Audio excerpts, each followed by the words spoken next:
गुरुदेव। सब गुरुदेवों को, साधियों को शत शत वंदन।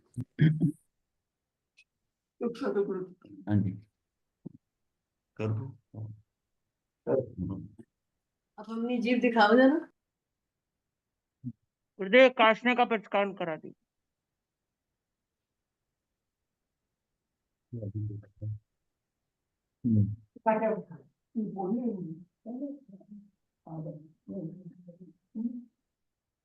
गुरुदेव काशने का हाँ प्रचकान जी, करा धारणा दी। प्रमाण चले बोस रे बोस। हाँ, भक्ति पूर्वक की हुई साधु की सेवा श्रद्धा को परिपुष्ट करती है। शास्त्र अध्ययन से कदाचित राग द्वेष की ग्रंथि भेद ना हो। ये हो सकता है कि ग्रंथि का भेदन ही ना हो। मतलब है साधु की सेवा श्रद्धा को परिपुष्ट करती है। शास्त्र अध्ययन करते हैं, शास्त्र अध्ययन से कदाचित राग द्वेष की ग्रंथि का भेदन ना हो। अब ये नहीं पता कि कितनी उसने सुदृढ़ बांधी हुई हैं ग्रंथियां, उसका भेदन ना हो, परंतु अहोभाव से और सद्भाव पूर्वक की गई सेवा से, सत्संग उपासना से ग्रंथि भेद होना संभव है। उसमें सेवा के अंदर जो है ना, इसमें यहां पर स्वाध्याय से थोड़ा इसको ऊपर कर दिया, ऊपर कर दिया। कि स्वाध्याय के अंदर तो एक एक एक डायरेक्शन में काम चल रहा है, इसमें साथ में अनुभव भी चल रहा है, ये प्रैक्टिकल भी साथ चल रहा है, थ्योरी के साथ प्रैक्टिकल भावों से कर रहा है। यानी कि ये उपासना बुद्धि से जब कर रहा है, उपासना से कर रहा है, तो उसमें उसका टोटल जो है ना, सारे भाव लगे हुए हैं, अनुभव भी वैसे ही आ रहा है, और साथ साथ उसको उसका आनंद भी फील करता है। और अगर अहोभाव से कर रहा है, मजबूरी से कर रहा है, तो वो नहीं आए। इसलिए उसका बहुत ज्यादा फर्क पड़ जाएगा कि क्यों कौन व्यक्ति सेवा कर रहा है, किस भावों से कर रहा है, कैसे कर रहा है। अहोभाव से कर रहा है उसकी है, तो जिस भाव से कर रहा है उस भावों से ही है। अब नंदी सेन जो था ना, वो उसका ये नहीं था कि मेरा साथी या मेरा कोई साधु संत होता था, उसकी सेवा के लिए तत्पर रहता था वहां जाने, और निष्काम भाव से करना उसकी गंदा, और इतना कि वो गंदगी भी डाल दे तब भी नहीं आना। तो इस तरह का, इसीलिए तभी कि सुधर्मा सभा में उसकी सेवा का चर्चा हुई, उसकी सेवा की चर्चा हुई। तो वहां चर्चा हुई, इसका मतलब है कुछ उसकी एक्स्ट्रा ऑर्डिनरी सेवा कर रहा था, इतने अहोभाव से करता था कि उस समय वो पारना डालने लगा है, पारना डालने लगा, अभी हाथ उठा के करा तो देव ने वहां पर कर दिया कि वो ऐसा है। उसी समय वहीं छोड़कर वो चल पड़ा, नहीं तो होता मैं पारना करके आता हूं, कहीं विलंब नहीं, कहीं विलंब नहीं। तो ये इस बात, ऐसी जो सेवा है ना, वो कहां तक ले जाती, कहां तक ले जाती। संकित की शक्ति साधना को ऊंचा उठाती है और उसे गुणाकार करती जाती है। सम्यक दर्शन होने के बाद में उसकी साधना जो है ना, वो कई कई गुना हो जाती है, गुणाकार होती जाती है। मिथ्यात्वी से कई गुना अधिक फल संकिति को प्राप्त होता है। यह तो आया है कि जो अगर मिथ्यात्वी है, अगर वो तप करता है तो करोड़ों वर्ष का भी कर ले जाए, और जो सम्यक दृष्टि है वो त्रिगुप्त होकर एक श्वासोश्वास में उतना कर्म जो है ना हटा सकता है। तो ये जो बात है ना, इससे नजर आता है कि उसकी अंदर की स्थिति भी कैसी है, अंदर की स्थिति क्योंकि जब तक अनंतानुबंधी पड़ा हुआ है अंदर और मिथ्यात्व पड़ा हुआ है, तो वो जो बाहर जो भी क्रियाएं कर रहे हैं, जो क्रियाकलाप हो रहे हैं, अनुष्ठान हो रहे हैं, उसका सबका उतना रिजल्ट नहीं आया। मतलब कितना ही बढ़िया बीज हो, अगर भूमि बंजर है तो उसमें क्या होगा, कितना भी बढ़िया ले आओ, तो वो जो भूमि है ना, जहां पर वो चीज आ रही, वो कितनी उपजाऊ है, और उसके अंदर जो है उसको हमने कितना तैयार कर दिया, तो वो बीज पकड़ लेगी, बीज पकड़ लेगी। जितनी नरम हाँ, होगी, जितनी बीज आप कितना भी बढ़िया ले आओ, कितना बाहर से कर लो, अंदर से इतनी कठोरता है, सारी चीज वैसी की वैसी है। हम एक मैकेनिकल दृष्टि से काम करे जा रहे हैं, भाई ये करना है, ये बताया ऐसा करना है, ऊपर ऊपर से सारा हो रहा है, तो अंदर से कहीं वहां पर महसूस नहीं हो रहा, अनुभव में नहीं आ रहा। कई चीजें ना हम स्थूलता से देखते हैं, लेकिन उसमें ना एक पार्ट सूक्ष्मता का होता है, अंदर भाव क्या चल रहा है, अंदर भाव क्या कर रहा है, वो सूक्ष्मता का जो है ना, उसका एक अलग सिस्टम चलता है। और स्थूलता का अलग चलता है। हम जो जितने कार्य देखते हैं उसमें स्थूलता की दृष्टि से देखते हैं। हमें पता है हमने ये बनाना है, करना है। ये बना, मान लिया कड़ी बनानी है, उसके लिए बेसन होना चाहिए, ये होना चाहिए, छाछ होनी चाहिए या दही होना चाहिए, मसाले होने चाहिए, घी तेल होना चाहिए, कढ़ाई होना चाहिए, अग्नि होना चाहिए। ये सारी चीजें हम देख रहे हैं ना, ये सारा क्या स्थूलता देख रहे हैं। लेकिन भावतः जो बनाने वाला है उसके भाव कहाँ स्टैंड सारी करते सूक्ष्मता चल रही हैं? है, सारी सूक्ष्मता चलती बिल्कुल एक्यूरेसी है, एक्यूरेसी से चल रही है। वो फैक्टर हम सारा कुछ ना स्थूलता में देख रहे हैं, माइक्रो लेवल के। वो लगे। और एक सिस्टम है कि उनको करते हुए अल्टीमेटली जो रिजल्ट आएगा, जिसने जो बना रहा है उसकी भावधारा क्या है, उससे उसके रिजल्ट्स में फर्क आ जाएगा। अब यही जो स्थूलता में हम चीजें देखते हैं दुनिया के अंदर सामने हो रही है, उसके अंदर सूक्ष्मता में क्या चल रहा है। सिंपल याद आ रही हाँ, सूक्ष्मता से जो चल रहा है ना, वो भी उसमें फीड है, वो हमें दिखाई नहीं दे रहा। और वो जो सूक्ष्मता दिखाई नहीं दे रही, उससे सिस्टम चेंज हो रहा है सारा, क्योंकि वो इतनी माइन्यूटली देखा जा रहा है कि इसने द्रव्य से क्या करा और भाव क्या चल रहे थे। इसके भाव में भी, भाव से भी पहले उसके अध्यवसाय क्या थे, किस अभिप्राय से किया है, ये सारे फैक्टर इन हो रहे, सारे फैक्टर हो रहे हैं, और उससे रिजल्ट का वेरिएशन हो रहा है। मतलब रिजल्ट में कई गुना का डिफरेंस आ जाएगा, 1000 गुना, करोड़ गुना इतना हो जाएगा। एक व्यक्ति ने बड़ा छोटा सा कार्य किया, लेकिन उसको इतना ज्यादा उसका मल्टीप्लाई होकर मिलता है कि उसमें कहीं पर भी दोष नहीं है, और कहीं ना कहीं कोई कमी लग गई, वो वही रह जाएगा, उतना रह जाएगा। मल्टीप्लाई होता है। हाँ, वो फैक्टर उतना ही कम हो जाएगा। और ये भी हो सकता है कि जितना दिया उतना ही मिले। तो ये सारा है क्या सिस्टम के अंदर। जब हम बार बार ये बात करते हैं कि व्यवस्था की बात करते हैं, तो ये व्यवस्था है क्या। हम कहते हैं सब कुछ व्यवस्थित है। सब कुछ व्यवस्थित इसलिए है कि हम जो चीजें कर रहे हैं ना, वो स्थूल दृष्टि से कर रहे हैं, बट सूक्ष्मता का साथ में कार्य चल रहा है, उसके हिसाब से व्यवस्था बैठी हुई है। उसमें भी वो हमारे कंट्रोल में नहीं है। वो व्यवस्था जो है उसको हम कह देते हैं कि जो है साइंटिफिक सर्कमस्टांशियल एविडेंसेस। ये बड़ा इंपॉर्टेंट पॉइंट है।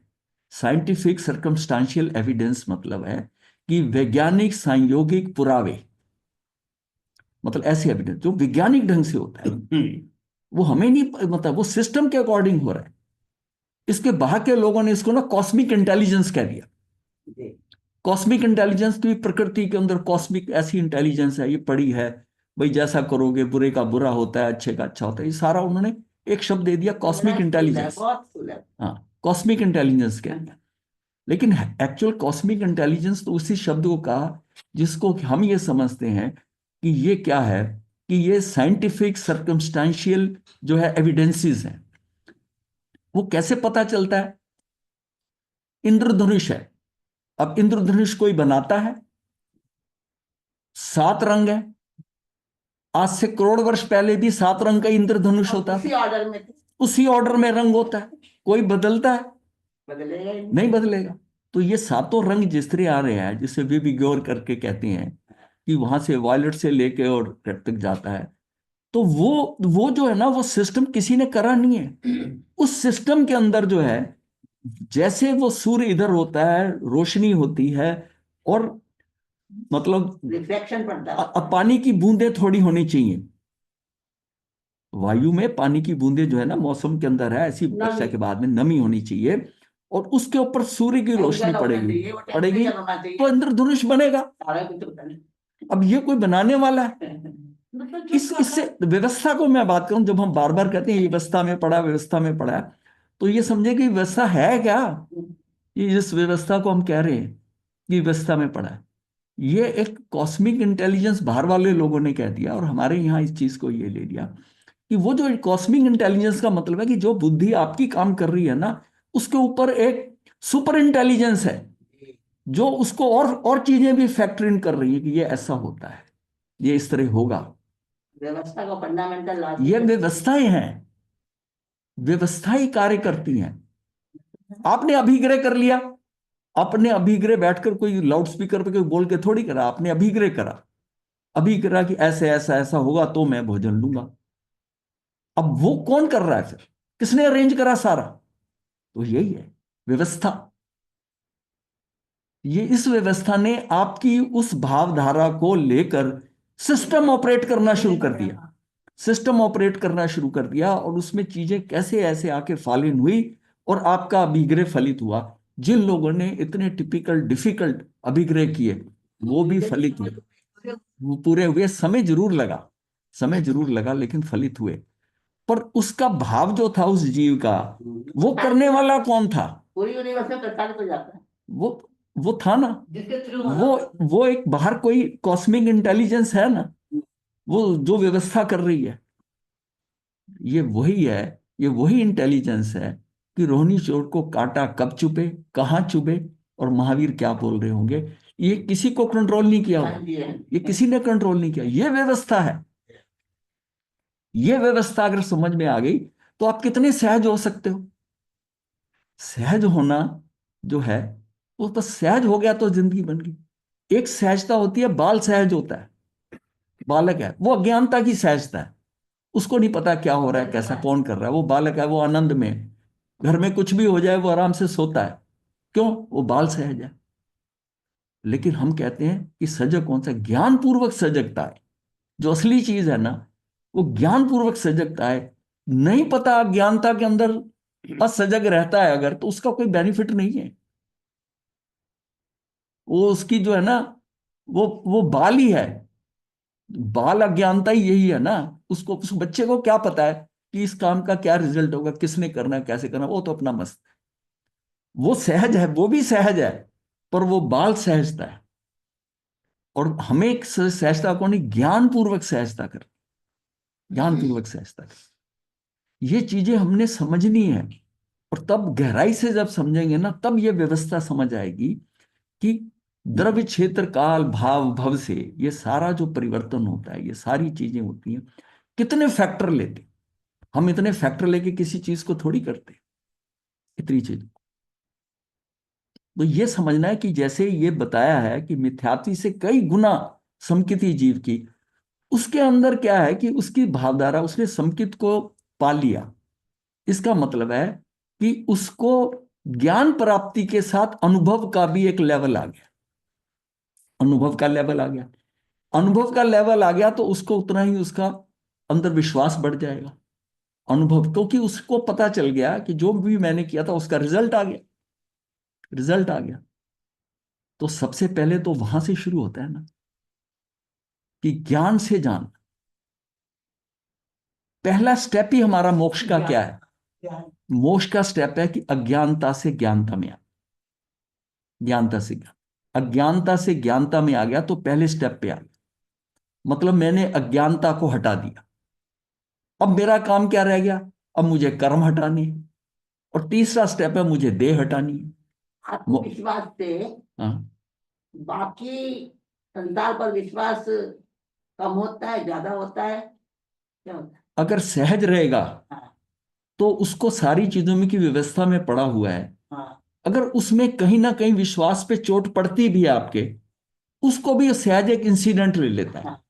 तब तो वो माइनर, प्योर आत्मविश्वास पर है। तो जीवन के अंदर कुछ माइनर इंसिडेंट्स ऐसी होती हैं जिसमें आपके विश्वास के ऊपर चोट पड़ी। हाँ, उससे भी वो घबराता अगर है। अगर उससे घबराए नहीं, हाँ, अगर डिस्टर्ब नहीं उससे होता। घबरा गया, तो उसका बाकी जो बैलेंस इतना लंबा पीरियड है वो वो सब असहज हो जाएगा, वो गड़बड़ा जाता है। वो गड़बड़ा जाएगा। तो वो समझे कि मैं बहुत चतुर हूं, मेरे साथ धोखा हुआ है, मैं तो इस पे विश्वास नहीं करता, हाँ, किसी पे विश्वास नहीं करता। कल हमने बात करी थी औरंगजेब की, वो किसी पे विश्वास नहीं करता, हाँ, भाई पे, अपने सरदारों के ऊपर किसी पे विश्वास नहीं करता, जबकि वो कट्टर धर्मी था। इसका मतलब ये एक अंदर पर्सनैलिटी में आ जाता है जिसको तो किसी पे भरोसा नहीं होता। निष्कर्ष ये है कि अगर आत्मविश्वास 100% सही होगा हाँ, तो बाकी पर भी विश्वास। जिसमें अज्ञानता होती है ना, तब प्रॉब्लम आती है। जब ज्ञान ज्ञान पूर्वक विश्वास करता है तो उसका अपना एनालिसिस भी होगा ना, और उसमें अगर भूल हो भी जाती तो फिर वही समझे ना, ये व्यवस्था में पड़ा था। हाँ, हाँ, वही है, वही सहजता है। बाकी अपना सिस्टम तो सहजता से ही चले ना। अगर असहज हो गया तो हमारे कितने कर्म, हम तो कहीं पहुंच ही नहीं पाएंगे इस जीवन के अंदर। सारा ही गड़बड़ है। हाँ, फिर रोड पे एक्सीडेंट होता है तो गाड़ी चलानी बंद कर देनी है क्या? नहीं, बस यही है, एक्सीडेंट होते हैं, उसके ऊपर विश्वास पे चोट पड़ जाती है, वो भी सहज लेना कि कर्मों के अनुसार ये हुआ है। पर मैं इसको अपना जो जीवन है वो तो उसी ढंग से चलाना है ना, उसी ढंग से चलाना है, नहीं तो मैं दुखी हो जाऊंगा। ठीक है, अब किसी पे विश्वास मत करो, किसी पे विश्वास मत करो, रह सकते हो कहीं पर, विश्वास तो करना पड़ेगा। चलता ही नहीं काम। नहीं होता। जितना जितना ज्ञान अज्ञानता हटती जाएगी, हमारा अपने पे विश्वास बढ़ता जाएगा। अपने पे क्या, आत्मा पे, आत्मा उतनी स्ट्रांग होती जाएगी, जितनी जो अंदर वाइब्रेशन होती है, हिलता है, कंपन होती है आत्मा में, वो उतनी, जितनी अज्ञानता ज्यादा है उतना ही उसमें भय होगा, उसी हिसाब से अविश्वास होगा, संदेह होगा, शंका होगी दूसरे पे। और एक है कि वो ज्ञान पूर्वक उसने इस चीज को समझ लिया, कर लिया, अब उसको विश्वास होता है कि भाई ठीक है, कि मैंने सारे फैक्टर इन कर लिए। और कई बार उसको पता भी होता है अगर प्रॉब्लम हो सकती तो यहां हो सकती है, पर इससे मैं अवॉइड नहीं कर सकता। ठीक है, इसको अपने ध्यान में उसको रखेंगे। भी सहज लेता है वो। उसको भी सहज लेता है, बराबर। सहज लेता है। तो बात तो यह है ना कि हमने छोटी छोटी इंसिडेंट जो खराब हैं उससे हम पूरा ही उसको खराब कर देते हैं। इसी तरह ही किसी व्यक्ति में दोष है, हम ये कहते हैं काल के अंदर ये आपकी ये प्रॉब्लम पड़ी है, तो आप सारा काल खराब करते हो, नहीं। ऐसे किसी व्यक्ति में दोष है, उसके दोष को अलग रख के बाकी देखो कि क्या है। इससे मैंने बिजनेस नहीं करना, इससे मैंने ये व्यक्ति विश्वसनीय नहीं है, ऐसा है, पर इससे मिलना जुलना कर सकता हूं, मैंने इससे कोई लेना देना नहीं। अब उसको दुश्मनी समझ ले, द्वेष भाव ही कर ले, तो फिर गड़बड़ किसकी, उसकी अपनी है, उस दूसरे को तो फर्क नहीं होगा। हाँ, दूसरे को नहीं पता। ये तो बिल्कुल वैसे ही है ना कि सेब के अंदर जहां जहां दबाव है, अब वहां वहां चक्कू को थोड़ा सा गहराई से करके और तराश कर अपने खाने लायक सेब बना लेते हो। मतलब आपको कोई चीज जो है ना बिल्कुल सही नहीं मिलती, सामने सामने नहीं मिलती। तो इसी तरह ये जो है ना, जैसे समकित का है, उसको पता है कि मुझे इसमें करने के लिए सम्यक दर्शन मेरे लिए बहुत जरूरी है, नहीं तो मैं बहुत मेहनत करने के बावजूद, परिश्रम करने के बाद भी मुझे जो परिणाम आएंगे वो उतने नहीं आ पाएंगे, जोर मेरा ज्यादा लग जाएगा और काम होगा नहीं। तो ये तो गाड़ी चलाने वाले को भी पता होता है ना, अगर व्हील में हवा नहीं है, प्रॉब्लम है, अब कितनी स्पीड बढ़ा ले, कितना धकेल लेगा, पहले तो उसको ठीक करूँ ना मैं अपना। तो मेरी गाड़ी उस रास्ते पे आए, तो मेरा तो सारा ही समी का क्या है कि भाई इसको वो मार्ग पे लेके आओ। मुझे अपनी सारी कार्यशैली को, जो अपना धर्म क्या है, उसको मैं उस ट्रैक पे लाऊं जो मोक्ष का मार्ग है। भगवान ने मोक्ष के लिए इस काल में, इस स्थान पर, इस क्षेत्र में उसको उसको मना किया है, मोक्ष मार्ग बंद नहीं किया। अब आज आ जाता है कि 1 लाख रुपए से ऊपर का चेक पास नहीं होगा, कोई एक दूसरे को 1 लाख रुपया नहीं दे सकता। ये एक फाइनेंस मिनिस्ट्री का आ जाता है कि 1 लाख रुपए से किसी को ऊपर चेक जाएगा नहीं। पर 99,999 रुपए 99 पैसे का चेक काट दोगे हाँ, तो चल जाएगा ना, चल चल जाएगा ना। चले। बस इससे समझ लो कि भाई वो रूल है, इतना है, आप उससे थोड़ा कम करके, जिसको ये इतनी समझ है वो कई सिर्फ उस 1 लाख को देख के ही अटके रहेंगे। और हाँ, जो जो ज्ञान पूर्वक होगा वो क्या, ठीक है, वो अपना काम निकाल। तुझको 1 पैसा कम कर देता हूँ, चेक पास हो जाएगा, मिल जाएगा तुझे। ये मोक्ष का मार्ग है। मतलब टेक्निकली भी ऑनेस्ट है ना। हाँ, और ये अच्छा। ये वही रहेगा जो ज्ञान पूर्वक रहेगा। हाँ, वही रहेगा। और अगर हम ना समझी से ये जो काम कर रहे हैं, हाँ, मेरा मेन पॉइंट जहां इसको पुट करने ये है कि मैं ये कर लूं, मैं वो कर लूं, मैं तपस्या कर लूं, मैं ये कर लूं, वो ये देखे कि मैं सम्यक दर्शन के मार्ग पर कहां पहुंचा हूं। ये बहुत, इस पॉइंट को हमारे यहाँ बहुत ज्यादा जोर नहीं दिया गया। और सबसे बड़ी चीज ये है कि मुझे ये क्लैरिटी हो जाए कि ये इससे होता है और मैं इसमें कहां पर हूं, और सारा जोर लगा के ये माइलस्टोन अचीव कर लूं। टारगेट वो होना चाहिए। टारगेट ये होना चाहिए। हम टारगेट क्या करते हैं, मोक्ष की बातें करते हैं, मेरा मोक्ष जल्दी हो जाए, मैं जल्दी अरे मोक्ष कहां से जल्दी हो जाएगा, तुझे तो परमिट ही नहीं मिला, रूट ही नहीं मिला उस रूट पे जाने का, तू वैसे कैसे गंतव्य पे पहुंच जाएगा। तो सारा जोर क्या है कि उसके लिए मुझे क्या करना है, तो मुझे मिथ्यात से निकलना है और अंतर्नुबंधी कषाय की चौकड़ी तोड़नी है। मेरे कषाय कम हो गए क्या तपस्या करने, ये देखना है।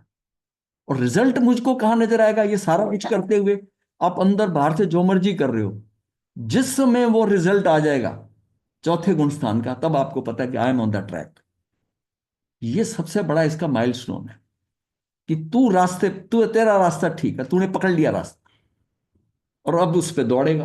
हाँ, तो अब ये सारा दाएं बाएं करने की क्या जरूरत है।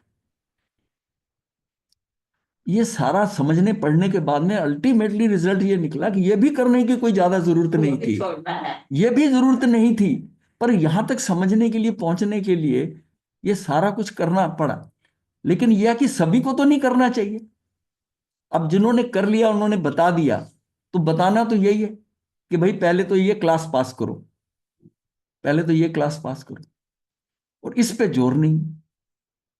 और हम जितना काम कर रहे हैं अच्छे से अच्छा भी कर रहे हैं, वो सारा संसार में घूमने का है, सही। इसके बिना संसार में घूमने का। यहां जितना मर्जी घूम लो, नेशनल परमिट लेने के लिए गाड़ी का टेस्ट कराना पड़ता है, फिर नेशनल परमिट मिलता है।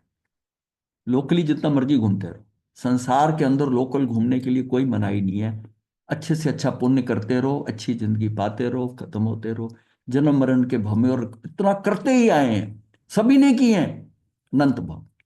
अब इस भव में, मनुष्य भव में, इस धर्म में आकर जो चीज बताई है कि ये मार्ग है, सारा जोर कहाँ लगाना है।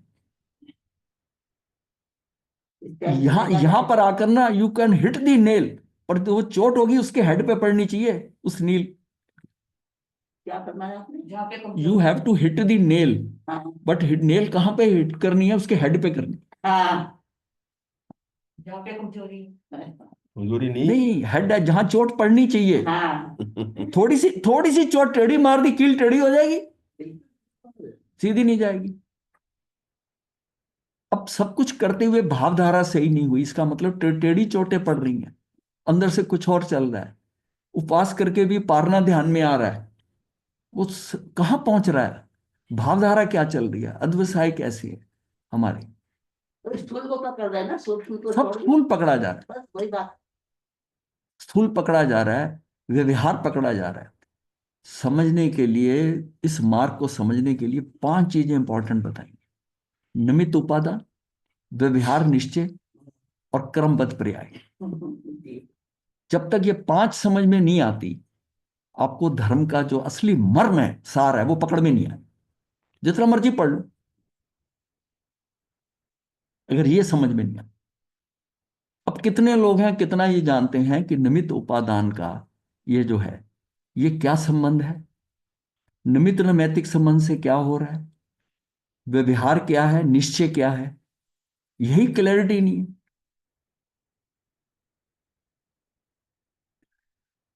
चौथा गुण स्थान से आपका निश्चय से समझो, बाकी सारा व्यवहार में काम कर रहे हैं, व्यवहार से कर, चौथे के पता बाद ही नहीं। नीचे शुरू होता है। हाँ, फिर उसको धीरे धीरे मार्ग मिलता है फिर निश्चय। वो तमाशा जाता है, आगे आगे तमाशा जाता है। उसमें फिर क्या है कि जैसा है ना कि अब आपको किसी उंगली पकड़ने की जरूरत नहीं है।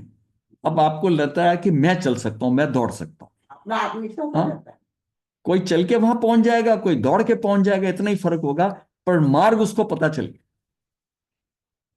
तो इसका मतलब अपना सारा फोकस उस पर करना है। और उसको फोकस करने के लिए मैं सोचूं मैं क्या क्या करूंगा, अब सही है। तो उसमें जो सेवा आ रही है ना, सेवा मल्टीपर्पज, मल्टी डायरेक्शनल काम कर रही है उसमें, क्योंकि वो ऊपर ऊपर से नहीं हो सकता। अगर अंदर से अहोभाव से भी हो रहा है, और उसको आनंद भी आ रहा है करने वाले के, और करने वाले के गुणों को भी देख रहा है, उसकी अच्छाइयों को भी देख रहा है, कितनी चीजें प्राप्त कर रहा है वो। तब सेवा में क्रिया है ना, अब क्रिया है तो होना नहीं। हाँ, क्रिया है, पर किस भाव से कर रहा है, क्रिया और क्यों है। अक्रिय भाव से करे वो सेवा। जब उसको पाना नहीं है कुछ है, हाँ, तभी है ना। निष्काम भाव। हाँ, निष्काम भाव क्या होता है, यही होता है ना। हाँ, निष्काम भाव वही है जिसमें, तो इसमें क्या है कि गुरु गच्छ आदि की सेवा से चरित्र के परिणाम उत्पन्न होते हैं। पंचवस्तुक 911 में सूत्र में, जब चरित्र के परिणाम उत्पन्न हो सकते हैं तो समकित क्यों नहीं होगी। जब हम कुछ ऐसा काम करते हैं तो हमारे चरित्र के परिणाम उत्पन्न हो सकते हैं, तो समुचित क्यों नहीं होगी? इसलिए अवसर आने पर कभी भी सेवा का लाभ ना चूके। स्वाध्याय का रसिक साधु अवसर आने पर यदि सेवा में नहीं जुड़ता है तो वह स्वाध्याय लौकिक है, क्योंकि स्वाध्याय से ग्लान साधु की सेवा के योग की हानि हो रही होती है। सही बात। यहां पर है कि वो फिर स्वाध्याय में, मैं तो पढ़ना, मुझे तो, मैं तो टाइम पढ़ने का, मैं अगर पढ़ के मेरा स्वाध्याय का टाइम निकल जाएगा फिर देख लूंगा क्या उनका करना, ऐसा नहीं है। स्वाध्याय का रसिक साधु का है, जिसको रस आता है स्वाध्याय का, उसको भी अवसर आने पर ये आराधना भी यदि तत्कालोचित अन्य योग की विरोधी हो तो वह आराधना भी लौकिक अर्थात सामान्य बन जाती है, बिल्कुल सही। वो सामान्य बन जाती है। बहुत बार तो ऐसा होता है कि गलान संयमी की सेवा की उपेक्षा अनादर करके पढ़ने वाले के जीवन में कर्मोदय से पढ़ने का उत्साह ही समाप्त हो जाता है। कई हाँ, बार उसका ऐसा भी फल आ सकता है। हाँ, आ सकता है। आ सकता हाँ, उसको देख रहा है, है। हाँ। अगर मान लिया वो बीमार है, वो उसकी हाई निकल रही है या उसकी तकलीफ हो रही है या वो डिस्टर्ब हो रही है, उसकी और भी लोग सेवा कर रहे हैं, और आपको ये फीलिंग हो रही है अब उस स्वाध्याय में रमा कि हुआ- स्वाध्याय में मेरा क्या है, डिस्टर्बेंस हो रही है, ऐसे कोई स्वाध्याय करने का मजा है? अब वो मान लिया उसको करहा रहा है, नहीं बर्दाश्त हो रही है, दर्द हो रहा है, या उसको जो सेवा में और दो दो चार सेमी आकर और उसी कमरे में डिस्टर्बेंस हो रही है, तो वो अपने आप को ये समझता है कि भाई ये क्या है, ये लोग, वो और अहंकार में। हाँ, वो देखो, फंस जाएगा मुझे कोई अंदर। बाधा नहीं पड़ रही। अंदर अगर भाव भी ये आ गया ना, तो बहुत बार तो ऐसा होता है कि गलान सेमी की सेवा की उपेक्षा अनादर करके पढ़ने वाले के जीवन में कर्मोदय से पढ़ने का उत्साह ही समाप्त हो जाता है। इसलिए स्वाध्याय या पढ़ने लिखने का कार्य करने वाले को भी सेवा की कदापि उपेक्षा नहीं करनी चाहिए। जी। साधु भी सीजनल व्यापार करने वाले जैसे होते हैं। सीजनल व्यापार। सीजनल व्यापार करने व्यापारी वर्ष में बार बार समय अनुसार व्यापार बदलता रहता है। सावन में राखी, दिवाली में पटाखे, होली में रंग। भाई दुकान पे अब कौन सा सीजन चल रहा है? दिवाली का तो पटाखे रख लेगा, होली में रंग रख लेगा, रक्षाबंधन होती है तो राखियां रखता है बिजनेस, वो उसको पता है इसका बिजनेस ज्यादा मिलना है, ये समय के अनुसार बिजनेस है। हाँ, सर्दी में ड्राई फ्रूट का व्यापार करता है हाँ जी। कि इसकी सेल ज्यादा होगी, अब ड्राई फ्रूट का कर ले, जिसमें अधिक लाभ हो वही उस समय का काम है। वैसे ही स्वाध्याय करने वाले साधु को सेवा के अवसर आने पर स्वाध्याय बंद कर कर खेद या अफसोस नहीं होता, क्योंकि उसका संबंध तो लाभ अर्थात निर्जरा से होता है। स्वाध्याय करने वाला साधु यदि 100 रुपए जितनी निर्जरा करता है तो सेवा करने वाला लाख रुपए की भी कर सकता है। जिसके रेगुलर में थोड़ी सेल होती है ना, वो अगर सीजनल काम करता है, अब जैसे ये काम है ना सीजन के अकॉर्डिंग, इसके अकॉर्डिंग अगर अपना बिजनेस चलाता है तो उसको कस्टमर मिलते ही जाएंगे। बहुत बढ़िया पॉइंट दिया है। सीजनल बिजनेस का सीजनल बिजनेस है, बहुत अच्छा पॉइंट। सीजनल बिजनेस है। उसके साथ ही साथ गलान की सेवा से मोहनी और अंतराय के बंधन भी टूटते हैं। उपेक्षा करके स्वाध्याय करने से इनका बंधन होता है, और पुण्य भी पुण्यानुबंधी बनता है। पुण्य भी बनेगा ना तो ये पापानुबंधी होगा, बनता है। इसलिए कहा भी है कि काले कालम समाये रे, ये दशवाली कालिक सूत्र का है, जिस काल में जो उचित अवसर हो वह करना। सेवा के अवसर में सेवा, ज्ञान के अवसर पे ज्ञान, तप के अवसर में तप। इस प्रकार अवसरानुसार योग साधने से संक्लेश नहीं होता और समाधि सुलभ बनती है। बिल्कुल। स्वयं को किसी भी योग में जोड़ने से पहले उस योग के प्रति उपादेय बुद्धि होना जरूरी है। उस योग की आराधना करते हुए मानसिक प्रसन्नता तथा दत्तचित्तता, एकाग्रता, उसमें एकजुट होकर, और योग पूर्ण होने के बाद अंतःकरण से उसकी अनुमोदना होनी चाहिए। जब कार्य हो जाता है, तो जब किसी को बहरा भी देते हैं तब भी हो कि इसका लाभ मुझे बार बार है। अब यही भाव आ जाए कि महाराज रोज मेरे यहाँ ही आ जाते हैं, सारी बात पे क्रॉस पड़ जाता है। इतना सा भाव आने, इतना दबाव पे आ गया। इतना सा भाव आने पे, मैं बताया था नहीं एक बार कि वो चंदा देते देते उसका मित्र आया, अरे तू कमाल है, वो तेरे घर पे आए, तूने 50,000 दे दिया चंदा। वो मेरे घर भी आए, फिर वो मुझे दिखा रहे थे कि देखो तुम्हारे मित्र ने इतने दिए। तो उसको जवाब देता है, मैं तो फूटी कौड़ी नहीं देता, लेकिन उनमें जो है ना मेरा समधी भी आया था साथ में, इसलिए दे दिया। इसलिए दे दिया। अब जितना दिया है ना वो सारा गिरा, सारा क्रॉस। सारा अब लाभ। उसको क्या मिलेगा? द्रव्य तो मिलेगा, हाँ, जो द्रव्य उसने दान दिया है उसका उपयोग नहीं कर पाएगा। ठीक है। ये है, ये जो बात है ना, ये सुपर कंप्यूटर में जाती है। हाँ, जो करा है बाहर वो स्थूल तय किया है, और सूक्ष्मता वाला डाटा उसमें जाती है, उसको जीरो कर देगा।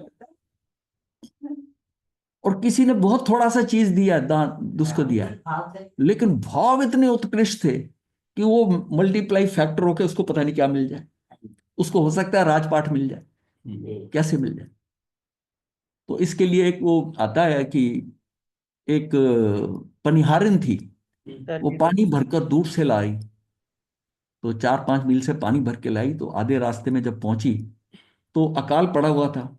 एक गाय ना, वो कीचड़ जहां थोड़ा सा गीला होता है अपनी जीभ से चाट रही थी। उसको देखकर बड़ी ये करुणा आई। बड़ी प्यासी है, इसको पानी पिला दो। उसके अंदर भाव उठा। हाँ, अब वो भाव जो उसके अंदर आया वो तरंगात्मक भी हो सकता था, लेकिन वो उसमें आया, वो होता है संयोगिक। संयोगिक शब्द को पकड़िए, तरंगात्मक आप समझ गए होंगे। संयोगिक का मतलब क्या होता है? संयोगिक का मतलब होता है सरकमस्टांशियल। उस सरकमस्टांसेस, मतलब कुछ जो मैंने बताया था ना कि वो देव करू उत्तर करू या उसके अंदर भी चले जाते हैं जीव, परिस्थिति जन्य। परिस्थिति जन्य, बिल्कुल ठीक बात है। मतलब सरकमस्टांशियली उस सिचुएशन के अकॉर्डिंग, सिचुएशन के अकॉर्डिंग वो भाव आ जाता है। उस भाव को भी उन्होंने कहा ये परिणाम मत समझो, ये तो सिचुएशन के अकॉर्डिंग आ गया, आ गया, आ गया। एक्चुअल तो अंदर के परिणाम होने चाहिए अपनी उस भाव से। उसके अंदर से परिणाम आया, एकदम उठा पहले, फिर उसको ध्यान आया तो तरंग वाला ज्यादा कि इम्पोर्टेंट है। 2-2.5 किलोमीटर से मैं पानी लेके आई हूं वो उठाकर, और ये इसको पिला के मुझे वापस जाना पड़ेगा और फिर आना पड़ेगा, मेरा 4-5 किलोमीटर और बढ़ जाएगा। फिर मन में आया कि नहीं, छोड़ ये बात, मुझे ये प्यासी है बहुत। उसने उस गड्ढे में ना अपना सारा मटका उठेल दिया, गाय ने पानी पी। अब वो अगले जन्म में राजकुमारी बनती, पनिहारन राजकुमारी बनती है, और उसको उसको जाति श्रवण ज्ञान होता है। अब उसने उसने क्या करा कि अपने यहां पर कि साधु संत ये है, उसको भाव ऐसे हो गए, भोजनशालाएं चला दी, मतलब दान की वृत्ति हो गई ना ऐसी कि मुझे ये मिला। ये भी था जाति स्मरण में कि मैंने एक घड़ा पानी का एक गाय को पिलाया था, अब तो मैं विद्वान साधुओं को भोजन खिला रही हूं, लगातार भोजनशाला चला रही थी। इसका तो मुझे बहुत लाभ होगा, इसका तो बहुत लाभ होगा।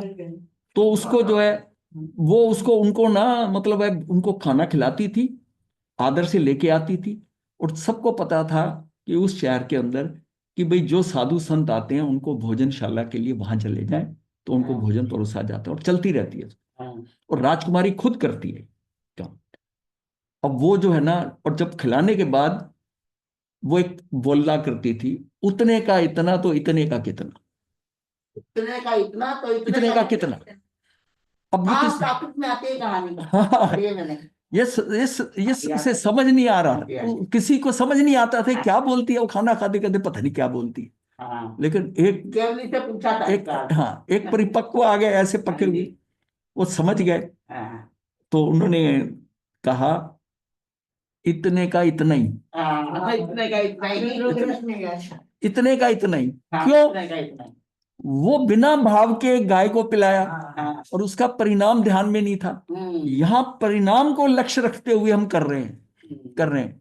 तो उसने कहा इतने का इतना ही, और अगर इतने को ज्यादा बनाना है उतना, तो यहां से निकल, यहां से निकल, संयम लेकर इसको छोड़। उससे तो ये मिला, इससे जो ज्यादा लेना है ना, तो यहां से निकल, संयम जीवन से अब इसको बढ़कर इसको आगे चल।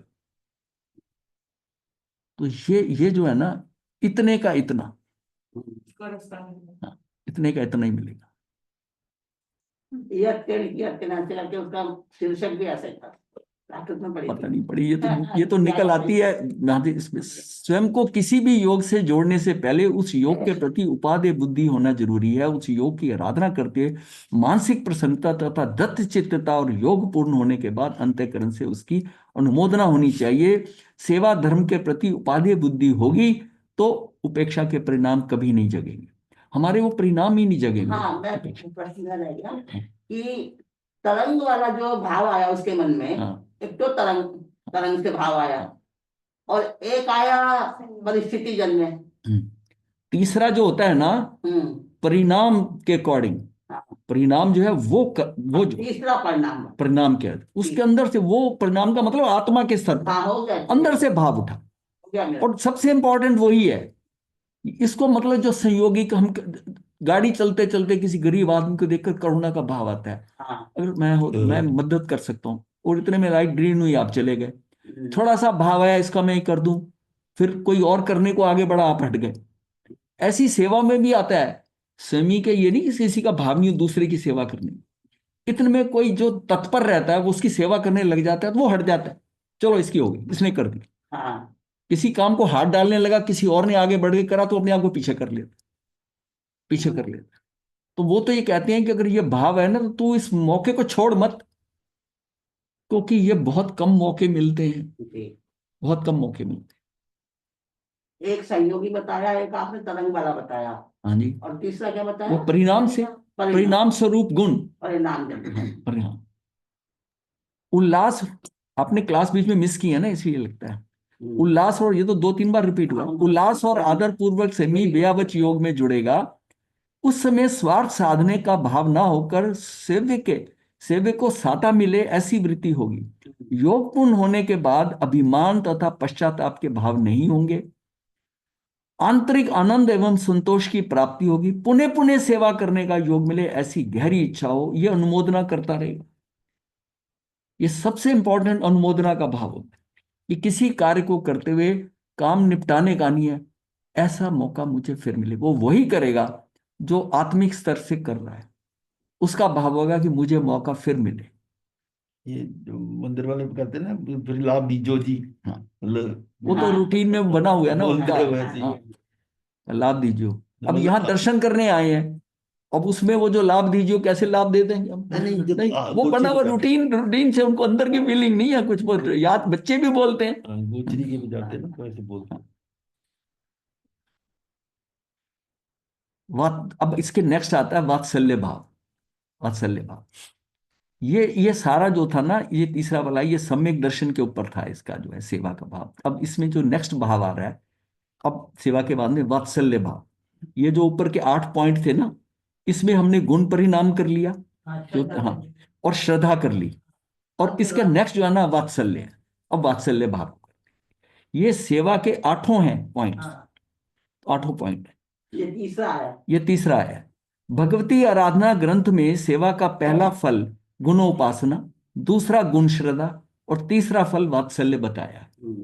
जिसकी सेवा करते हैं उसके प्रति वात्सल्य भाव प्रकट होता है। हकीकत में वैराग्य भाव धारण करना सरल है, जबकि वात्सल्य भाव का प्रकट होना अति दुर्लभ है, कारण कि वैराग्य अहंकार के ऊपर भी टिकता है हाँ, और बढ़ सकता है। और बढ़ सकता है, जबकि वात्सल्य देने के लिए अहंकार को उतार फेंकना पड़ता है।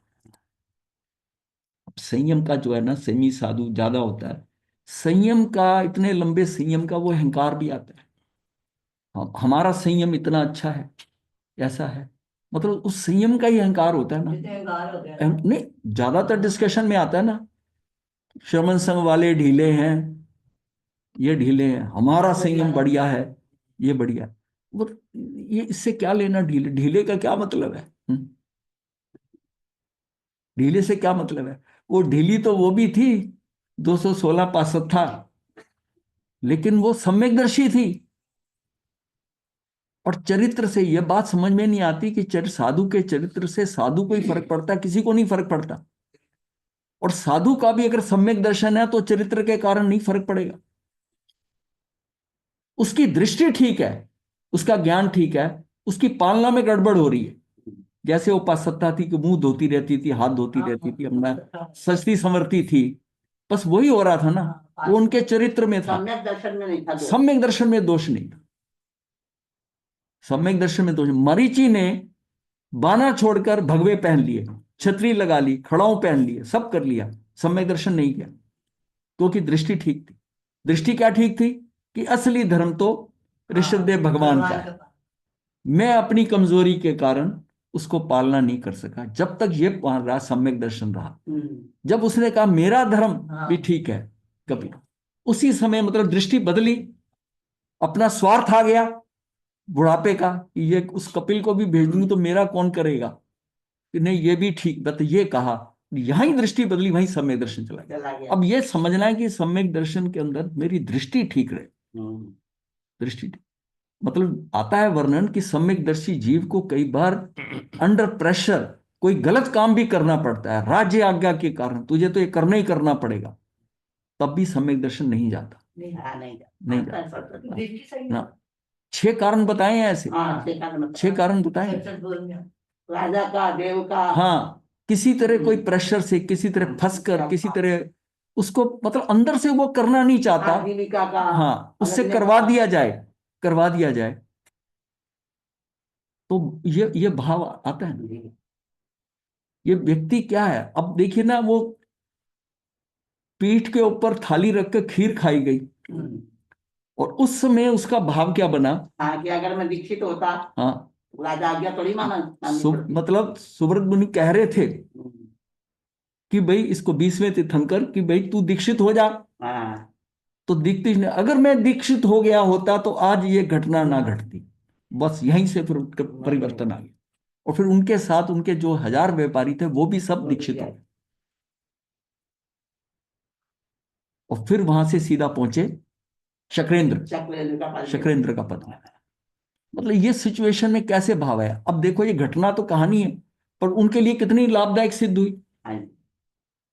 ये सारा क्या पड़ा हुआ है, ये समझो कि ये जो सिचुएशन क्रिएट होती है, ये सारी व्यवस्था में पड़ी थी, कि इसको ऐसे समझ नहीं आएगी, इसको ऐसे समझ आएगी, हम व्यवस्था को समझाने के व्यवस्था लिए। को समझाने के व्यवस्था में पड़ा।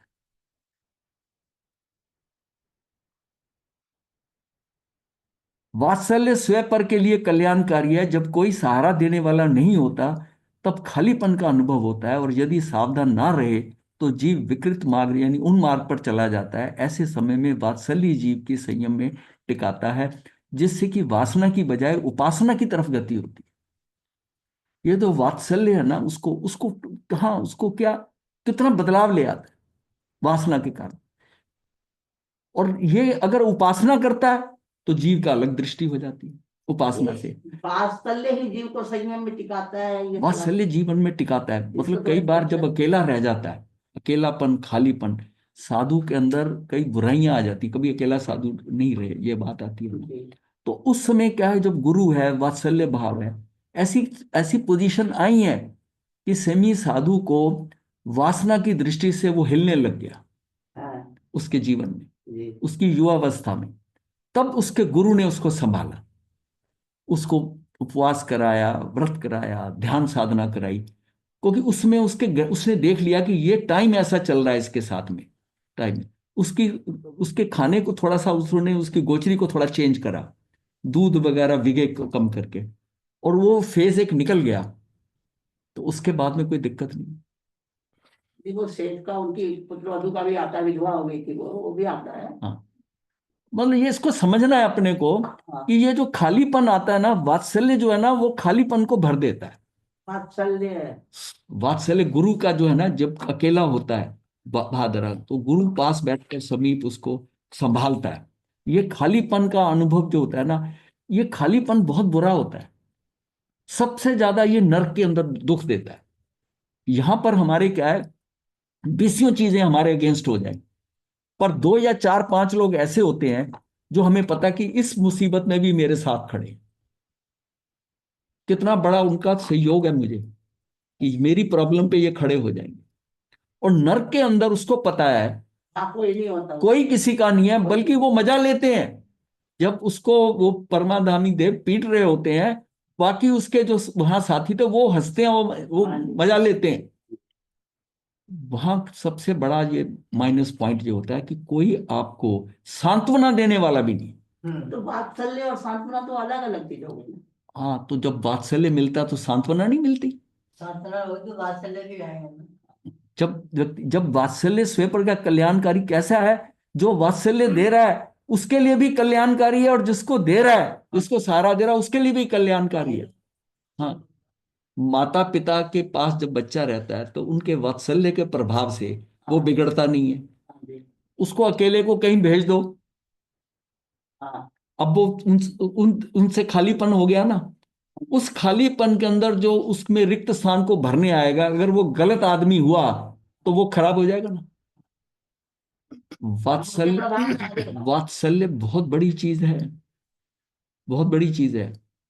अच्छे अच्छे बिगड़ों को भी सुधार लेती है। नहीं, वात्सल्य का अर्थ तो वो आप वो बच्चों। बच्चे के प्रेम वाला वात्सल्य मत समझो, हाँ। गुरु के अंदर उसके प्रति उसको करुणा, उसको बचाने की, कि इसका वात्सल्य में हाँ, करुणा, हाँ, कि करुणा सांत्वना। हाँ वो भी आ गया ना, कि उसको वात्सल्य भाव होता है। ये नहीं कि ये तू ऐसा क्यों कर रहा है, कि इसकी स्थिति अभी थोड़ी ऐसी है, इसको संभाल लो थोड़ा।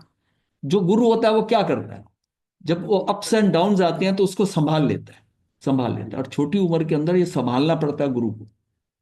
हम्म।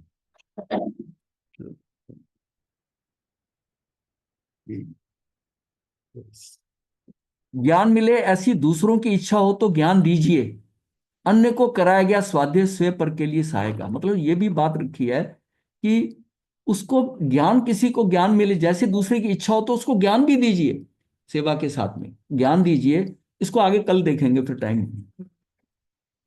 एक आसन करा दो। धारणा प्रमाण में मथे बंधन। हाँ जी।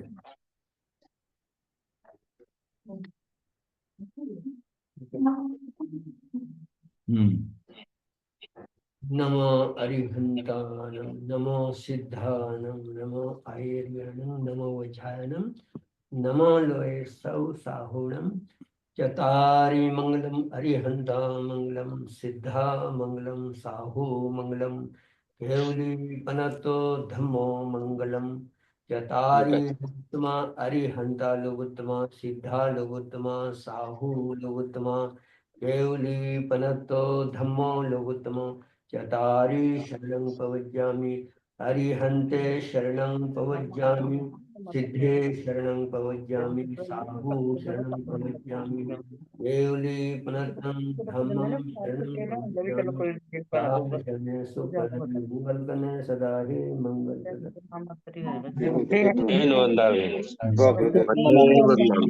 स्वामी महाराज जी मथे हाँ जी। मथेन वंदामि गुरुदेव।